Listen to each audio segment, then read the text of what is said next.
Hasan Basori jeung santrina 40 henteu ka Mekah. Pas jasa pelebah kitu di Irak keneh. Di Irak teh kebeneran gitu ngendong di imah nini jeung santrina 40 pas dek maghrib. Pas dek maghrib cak Hasan Basori coba neangan cai cai aya ge nini ketok nih ulah ieu dek salat maghrib ieu cai di tukangin imah cak di nini. Tukang ini mah jalma aya sumur doang atuh eta parentin nini ngalah wudu. Ya timbaan emang butuh kene timba. Ya. Hasan Basori geus kiai mun kuari mah sejuta umat lah. Sejuta umat lah geus. Eta cek Hasan Basori ni atuh mah jero jasa cai ge. Atuh cek ini kula mah atuh geus ngalawudu. Ieu timbana mana kula mah geus 30 tahun tilok make timba. Haju. Atuh eta bae digerokeun cai. Ya. Cek Hasan Basori. Coba nih. Ndek ngalawudu emang. Jeung santri 40 ya. Sugan teh mah geus bararisa cak nini. Cak Hasan Basori aing kiai isin jasa aing. Bener bae. Ai cai kaluhur ye aya Kiai Hasan Basori jeung santri ngalawudu. Lain ngalawudu ngahaneng bae Kiai Hasan Basori. Teh Muhammad andai kata anjeun mampu kasapatala mampu kaluhur langit dek nyokot ayat jang nembongkeun ka ahli Mekah supaya iman laksanakeun ku anjeun tapi anjeun moal mampu kos kitu ge jaku kaula teh dibere kamampuan geus ku ari mah sabar bae hatta sehingga datang hukum ti kaula cek Gusti Allah. Jalamun aing nu agung ngersakeun kudu iman kabehan atuh aing ge atuh moal hese capek ja aing mah mampu ngan aing hayang ningali cek Gusti Allah datang ka mana kagigihan anjeun sebagai rasul aing jeung hayang nyaho jeung datang ka mana ka buang kawarahan kafir-kafir nentang kana ayat-ayat aing ieu teh lain jang sakadar kuari tembongan deuleun jang umat-umat nu bara heula sebab engke anjeun bakal maot tata diteruskeun ku para ulama geus aing mere kapan engke bakal cek Gusti Allah al ulama warasatul anbiya anjeun maot teh henteu ninggalkeun pabrik anjeun maot teh ninggalkeun ladang anjeun maot teh ninggalkeun berbagai harta nu ditinggalkeun ku anjeun teh papan ilmu anjeun diteruskeun ku para ulama engke ulama teh nyadap kana carita anjeun tuh nabi urang nu ku urang dituturkeun dakwah teh sakitu ge mawa mukjizat geuning diciduhan geuning dilecehkeun atuh urang mah kakarak sakit terus bae tah supaya dideuleu engke ku umat-umat di akhir ku ulama-ulama di akhir tah jang contoheun teh supaya kadeuleu bangka warahna kafir nganiaya ka anjeun Muhammad. Oh jaheul ulah juga gelok fala takunanna minal jahilin. Betul lamun anjeun haju ngarasul Muhammad diangkat jadi utusan kaula cek Gusti Allah kakarak sakitu bae ge haju anjeun teh DP hayang diturunkeun ayat deui nembus ka taneuh naek ka luhur langit atuh eta mah kos kitu mah poho kana kersaning aing tama Muhammad lamun poho kana kersaning aing poho kana mae Syiah aing atuh anjeun teh sarua jeung nu bodoh atuh berarti tama aya ge nu bodoh tama nu kos kitu mah pan anjeun mah pilihan kaula cek Gusti Allah geus ulah akur jeung nu bodoh fala takunanna minal jahilin maka ulah anjeun atuh ulah aya anjeun Muhammad tergolong-golongan anu bararodo nu bodoh teh kumaha nu bodoh mah kos kitu dianiaya diciduhan dilepehan diomongkeun haju bae poho kana kersaning aing panang aing kabeh ge anjeun kos kitu teh nang aing umat kos kitu teh nang aing kafir kos kitu teh nang aing atuh lamun sakira-kira ku aing dihijikeun supaya beunang jadi boga pituduh mah atuh gampang jasa eta mah kumaha kersaning aing geus tugas si anjeun mah Muhammad dakwah adapun daek jeung teu daek lain urusan aja urusan kula cek Gusti Allah kumaha kersaning aing kakarak empeh kanjeng oh jaheul ya Muhammad innama yastajibul ladzina yasma'un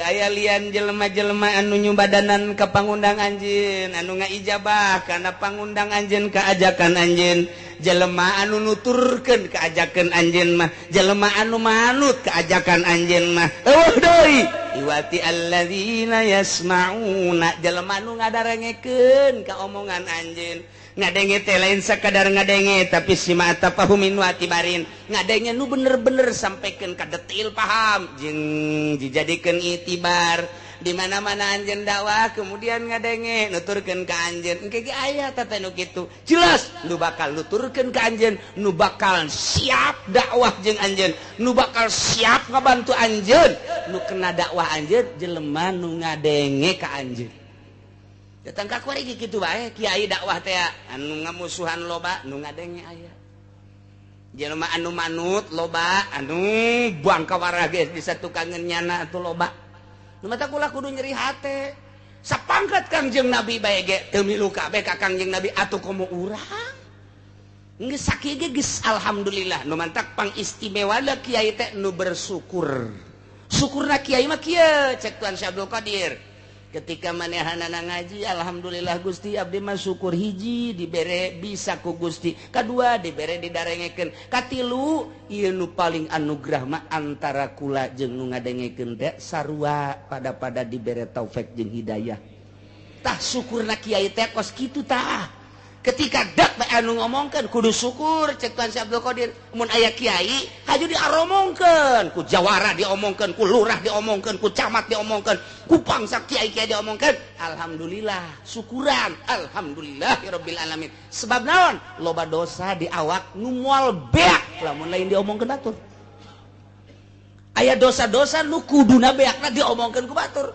nu batak kula mah sok litah rah omongkeun aing Gusti atuh omongkeun aing abeh aing beak ke aing ka sorga sia mah ka neraka bersyukur kieu di mana aya sempadanana eueuh kiai mah kiai Allah mah selalu bersyukur ka Gusti Allah jadi di luhur syukuran nu biasa bersyukur teh lain sakadar bersyukur bisa ngaji bersyukur dibere bisa jeung dibere nyambung tah eta teh kabehan syukuran ku anjeun anjeunna bisa ngomong bisa nyampaikeun jelema bisa ngadengekeun jeung bisa make tah di luhur eta teh nang Allah syukuran ka Allah nu geus ngajadikeun anjeun jeung masyarakat seperti kitu mantak moal aya kumaha jeung nu sugih akur bae janang Allah daek ngajina nu sugih teh nang Allah daek ngajina pejabat teh nang Allah daek ngajina nu susah teh nang Allah daek ngajina jawara menang Allah lamun ku urang di aku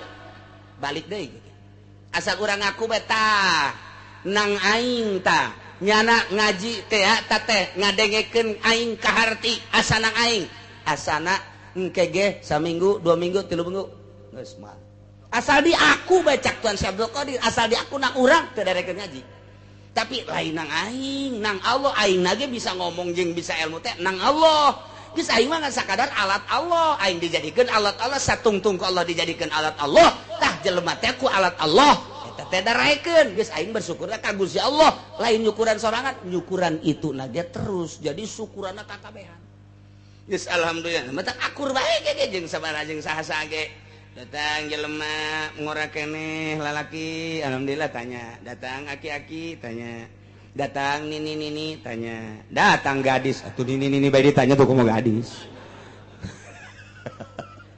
akur bae hartina akur bae kena ka dituna mus baal aya naon sebab naon bersyukurna langsung ka Gusti Allah Subhanahu wa taala nyukuran diri dibere bisa anu hebat salat ge pergi tuh salat teh urang salat Allahu Akbar urang mah kakarak datang ka ngahartikeun babacaan urang lain jore bagus eta teh geus aya peningkatan ngaranna begitu urang baca bismillahirrahmanirrahim kalawan nyebut jenengan Allah anu Maha Rahman Maha Rahim alhamdulillahirabbil alamin sadaya puji eta tentu ka Allah nu mangeranan alam kabeh eta mah urang jadi penerjemah ngaranna kos kitu engkena tungtungna sadaqallahu maha besar Allah berarti sholat ini diterjemahkan oleh saya. Nah, eta kos kitu terjemah bagus. Eta saya peningkatan. Naik dari saya tiga lain eta. Eta mah geus biasa santri mah tah mah ngamaknaan kos kitu mah Allahu akbar. Alhamdulillahirabbil alamin. Ngarasakeun maca kalam Allah. Teu sakabeh jelema bisa maca kalam Allah. Berateun batur mah tapi ieu kaula mah dibere ku Allah tanaga lisan kabeh dibere bisa tah ukuran eta. Naik deui saeutik lain eta. Ku Gusti ieu keur dijadikeun wayang. Kumaha wayang? Wayang mah teu daya teu upaya. Nyileuk dicileukeun ku dalang, tungkul ditungkulkeun ku dalang, isuk pagetu mah diasupkeun ka si Gotaka. Beak geus kabeh, geus teu daya teu upaya sapira wayang, urang teh terasa wayang. Ngan eta mah lain ucap tah mah kos itu perasaan. Geus ieu mah ngaji da geus ngaji rasa. Allahu akbar teh maknana lain Allah nu agung.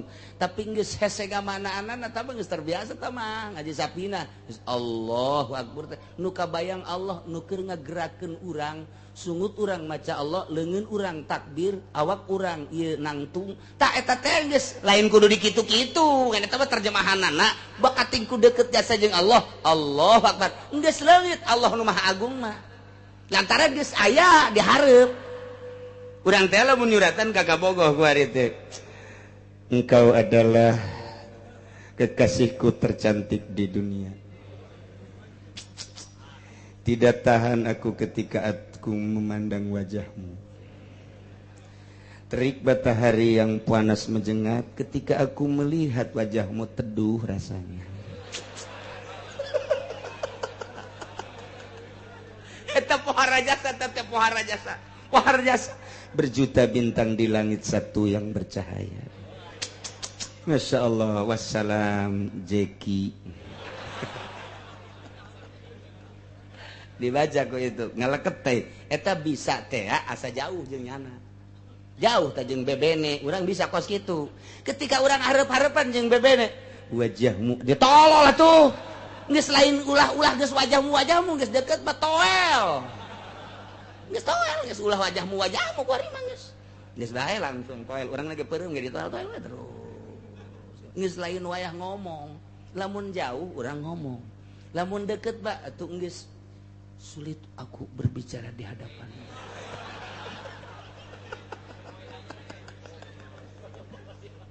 Tidak ada yang dapat kukatakan isi hatiku. Andai kata engkau bongkar, engkau belek, ini di hatimu hanya ada bibirmu. Waduh, suara jasa panetan. Oh, nislah terus tidak ada kata-kata yang patut diucapkan di hadapanmu kecuali hanya ragapan-ragapan. Ya keur carita jauh mah urang bisa jeung surat, deukeut mah teu bisa. Henteu bisa urang di jauh mah di jauh santri ge kukula sok kadenge. Halo, Sarwiti I love you. Coba deketkeun ta awewena. Tek ceuli datang ka bisa. Aku cinta padamu. Wow, galedeg sing geleger. Moal bisa.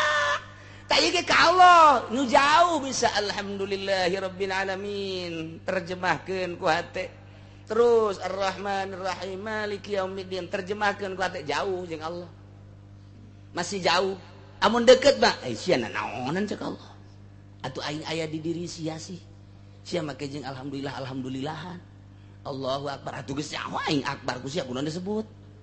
Atuh kumaha atuh? Atuh lah disebut atuh sia aing geus aya di dinya. Mentak sholat lagi beda.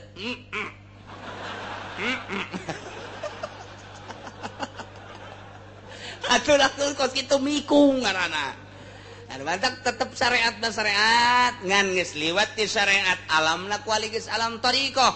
Geus sholat lagi geus lain deui asa aya Allah Allahu akbar geus lain Allah nu Maha Agung. Geus hese eta mah hese diterjemahkeun heula sebab sholat perasaan. Kamari keur di syariat. Nyana Allah yang maha besar. Subhana rabbiyal azim wa bihamdihi. Maha suci Tuhanku yang maha agung. Eta mah terjemahan. Ketika jauh jeung Allah pasti kos kitu. Ketika geus deukeut jasa jeung Allah. Wa nahnu aqrabu min hablil warid. Asa kadeuleu Allah teh. Kamari mah asa dideuleukeun. Kamari mah asa neuleu. Aya asa dideuleukeun mah jauh keneh ieu asa neuleu ka Allah teh. Deuleu ka Allah. Emang deuleu ka Allah kumaha? Apana aya asma jeung sifatna.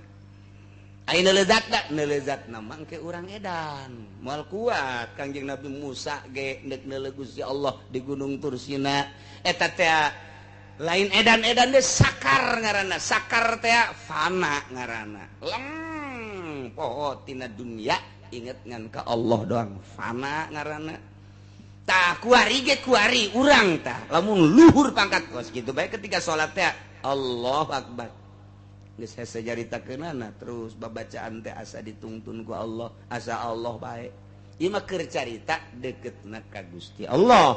Nah, iyalah innama yastajibul ladzina yasma'un Muhammad deui anu bakal ngaijabah kana pangadak anjeun sehingga nyana jadi iman ka anjeun iman ka kaula alladzina yasma'una jelema nu ngadarangekeun setelah ngadenge terus nyana maham terus nyen itibar nyen contoh leketeh hatena teh nu diucapkeun ku Muhammad teh bener pangeran teh Allah allazi khalaqas samawati wal ard az-zahir wal batin terus Warrahmanur Rahimul Malikul Qudus Salamul Muminul Muhaiminul Azizul Jabbarul Mutakabbir terus teh asma-asma Allah ngaranna tak ieu Gusti Allah teh kos kitu tah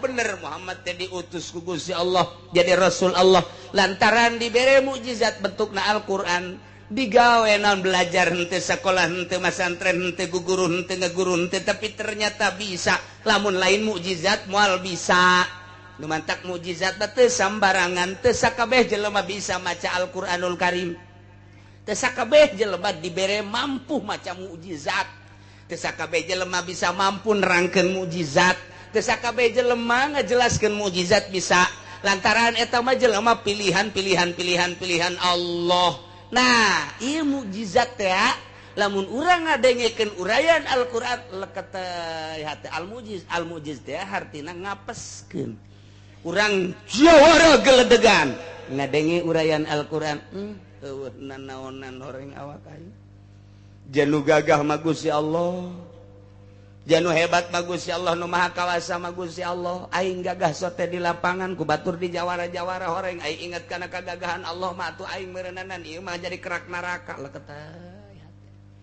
ketika aya kiai pohara jasa ilmuna kemudian ngadenge urayan Al-Qur'an wa ma utitum minal ilmi illa qalila mun hayang nyaho anjeun ilmu Allah mah tah ilmu Kangjeng Nabi Musa bae heulanana nu sakitu hebatna ilmu Kangjeng Nabi Khadir bae nu sakitu hebatna lantaran kahebatanna teh geus hese ngajag-jagna dibandingkeun jeung ilmu Allah mah dibayangkeun ku Gusti Allah aya simeut aju simet sukuna dikalautkeun sanggeus sakitu nyana kaluhur aya ngeclak cai dina suku simet nyakcak deui ka laut cak Kangjeng Nabi Khidir ilmu urang jeung ilmu maneh teh dibandingkeun jeung ilmu Allah mah lir teu beda jeung nu ngeclak dina suku simet ka laut tah laut ilmu Allah ilmu urang mah nu ngeclakna atuh leutik saha lain papah tah cak Kangjeng Nabi Khidir geus kiai profesor dokter anu sakitu hebatna agung ku ilmuna sasar sia mata kaju ka Golkar ge ngarasa agung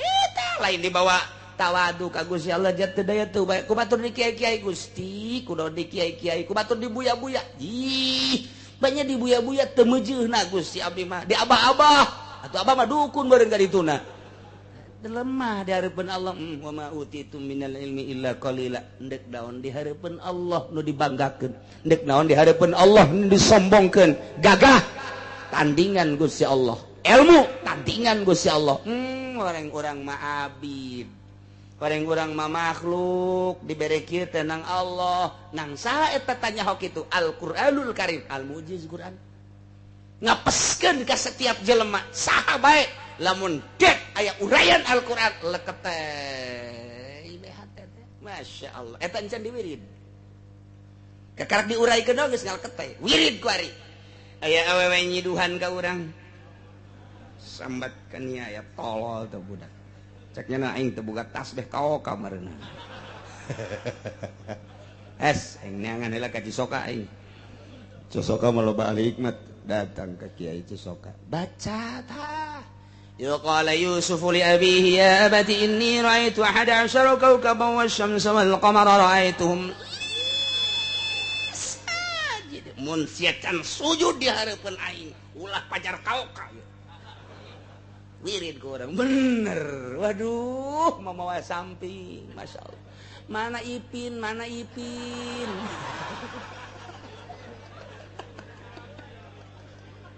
eta Al-Quran al-mujiz eta al-mujiz baca ku urang dek perang jeung kafir baca kaf ha ya ain shad ha mim ain sin qaf iyyaka na'budu wa iyyaka nasta'in ya hayyu ya qayyum nu hirup ba Allah mun abdi geus dihirupan ku Gusti Allah musuh Gusti pahan der tembak des asa ulah lempeng ka jana bae moal kena ye emang kumaha eta lah Al-Quran al-mujiz ku ari mah ulah waka dipake baca bae heulanan lillahi ta'ala ke menghadapi kafir emang di Irak nu mantak urang i Amerika loba nu asup Islam ku ari ribuan emang kunaon gara-garana ditembak ngarebul urang Irak teh nu paeh mah geus gugup paeh loba nu kajadian tembak des tembak des tembak deui 3 kali des sini pan sieun ieu tembak mah mau lari kemana mun car ngomong urang mah mau lari kemana ini negara Irak negara saya kemana kamu lari kelepak pan sieun sok kota senjata kotrek no awas ya dekil ya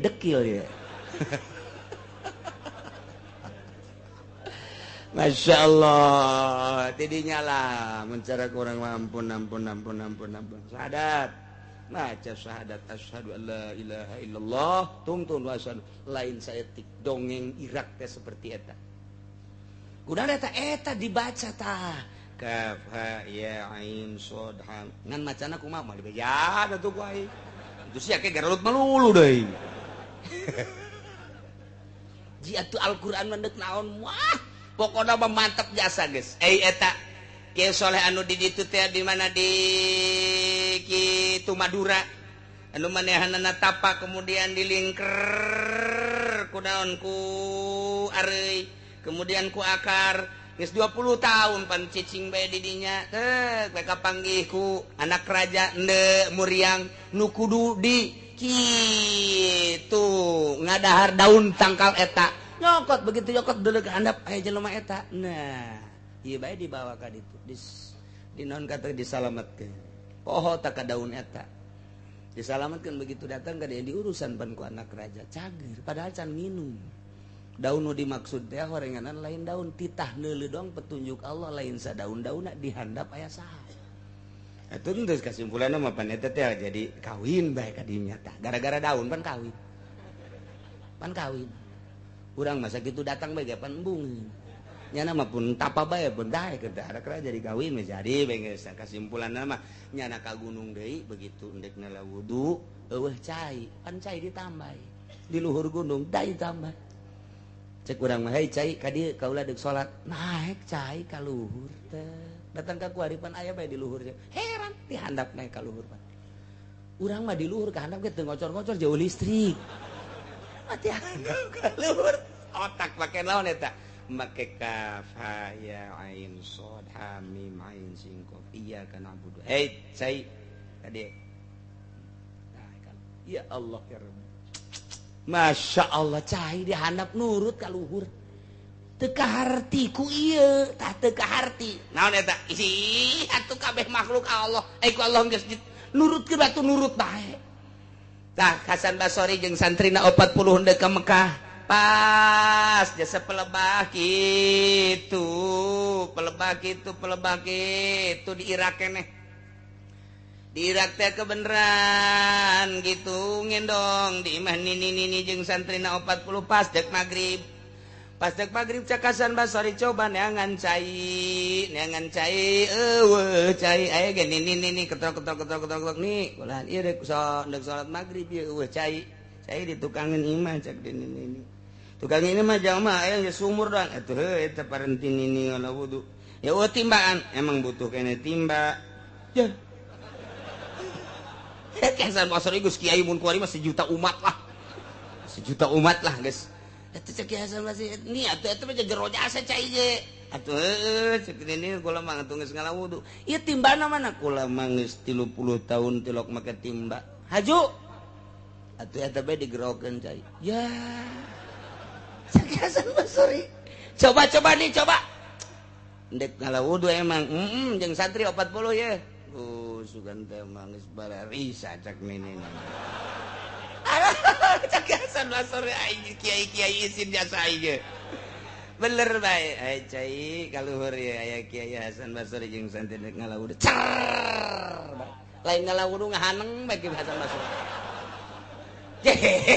caknya ini sorangan bae ku hebat-hebat euy aya budak sia ngalawudu ai mama aing mah geus puyang ye ngalawudu budak santri dong 40 terakhirnya nah beres salat guys cak Hasan Basri mau jadi aing ke Mekah santri siap 40 nu aya santri nu milu ka Mekah balik adi tuh ka pondok ka imah teh ka pondok los emang kunaon mama mendek mondok di mana di dia di nini mama di kiai ayo butuh kene katiba mama mah ieu atuh geus baralik santri tinggal nih ke Hasan Basri ngendong di hareupeun imana leutik baca nini pan eta asa kula Hasan Basri ye pan atuh di dinya we mondok di dia nih dia mah pondok cek teh ini mah sorangan ente dek mondok bae di dia ini ieu tuh mondok teh atuh pan kudu puguh heuh ge puguhkeun hayang naon tuh cek nini teh hayang bisa kos nini kitu tah hirup ente cek nini kalau mah tilok ngagurukeun tuh nu asli mah kos kitu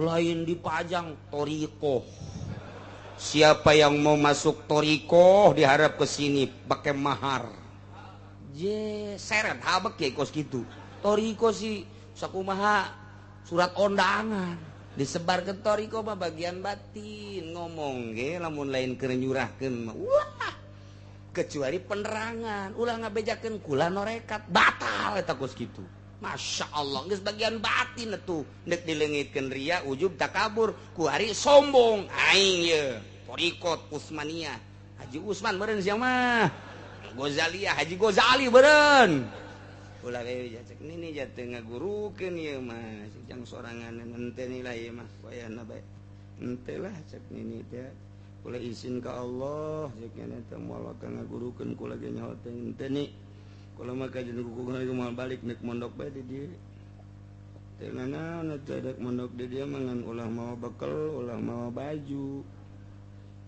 ye pat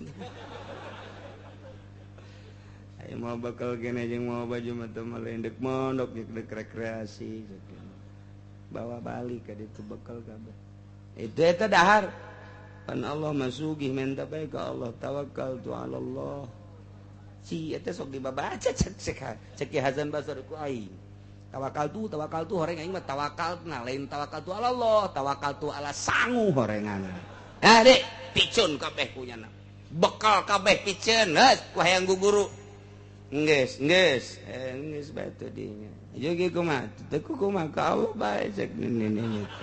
Atuh ge ieu urang dahar kumaha atuh? Amun ku Allah dibere dahar ku Allah teu dibere dahar paeh paling ge. Waduh cek Hasan Basri.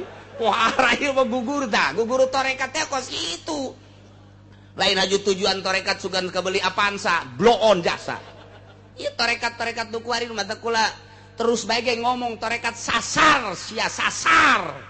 Lain kitu tarekat mah bagian rohani ulah ngomong-ngomong norekat mah kecuali keur ngaji ngabejakeun ge supaya lalempeng bejakeun silsilana bejakeun eta teh supaya kadenge aya nu norekat kita bersama-sama kita zikir tarekat bohong teh kos kitu sasar teu beunang di beja-beja deuleu Ki Asnawi deuleu Ki Abdul Karim deuleu Syekh Sambas dirahasiakeun kos kitu mah ka Allah bae ke waktu perang kakarak mararuncul ilmu tidinya disadapna saya dibere ieu dang tah batu dang tah cek lantah geus jadi bom geus jadi bom sorangan engke begitu du beledu kudu saurang mah dibalangkeun henteu ngabeledu beda ka kiai pan teu ngabeledu atuh batu jeung beledu salahna kieu tarekat lah teu kuat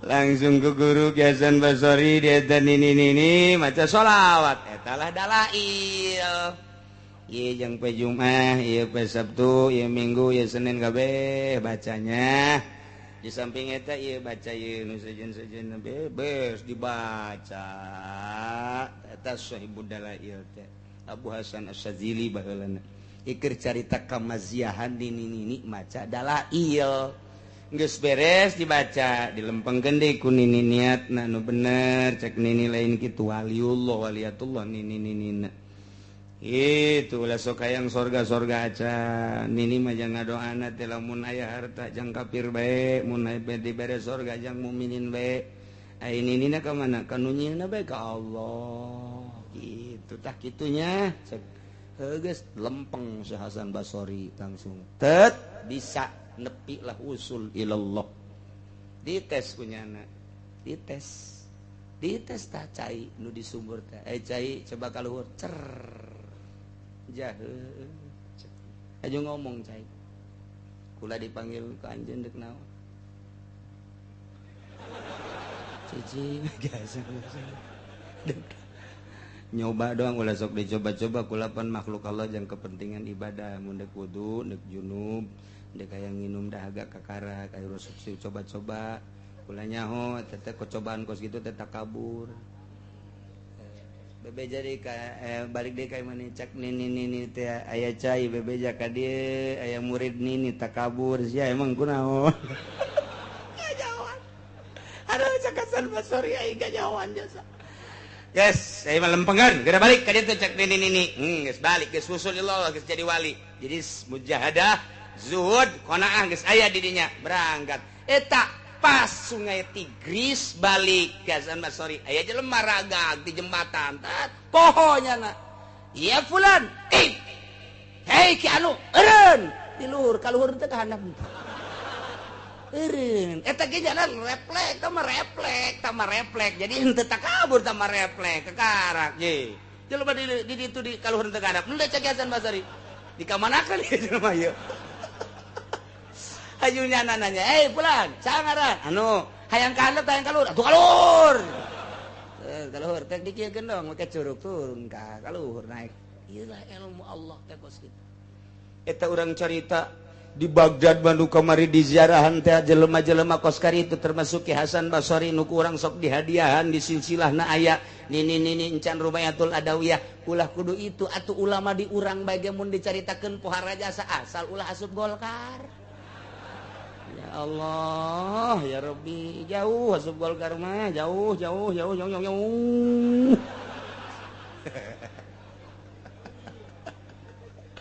Walbis, paling sekupi lah, sapira sekupi, ngaji ka mana ieu. Tuh gitulah ya cerita indama yastajibul ladzina yasma'una والموتى يبعثهم الله